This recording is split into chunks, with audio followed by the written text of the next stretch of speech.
Okay, welcome back to my channel. This is Tinker and Bruce.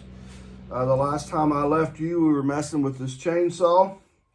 And I've done a couple of things off camera just to make sure my suspicions were right. This saw's not been run in a long time. And that's what it showed signs of.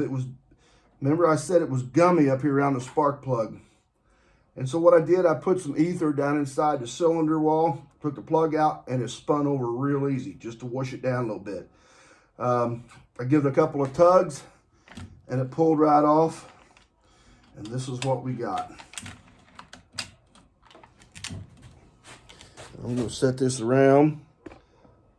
This is going to be a little on the loud side, so here we go.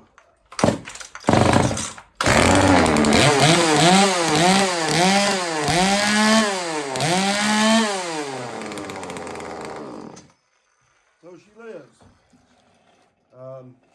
And again, what I found out was it's been a long time since it's been run, and it was pulling stiff because the inside jug has gummed up.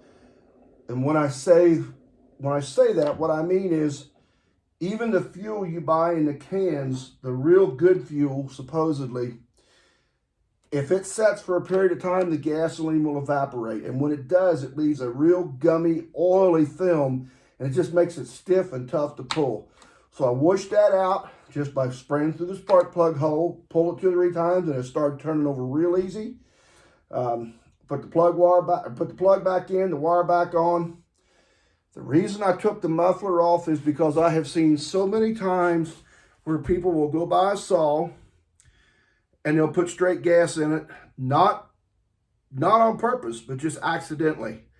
And if they do that, what it does is too much heat, and all the heat comes out the exhaust port and it scores the cylinder.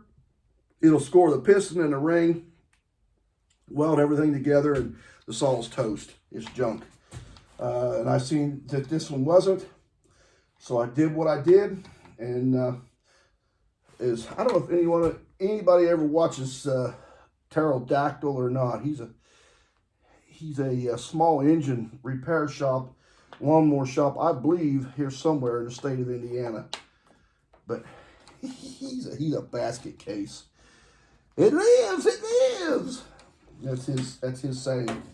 But anyway, this chainsaw will live, and didn't take a whole lot to get it going. Just a little bit of messing with and tinkering. You got to tinker with it.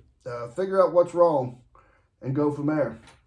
I do have a carburetor adjustment tool that really the manufacturers do not want you to have.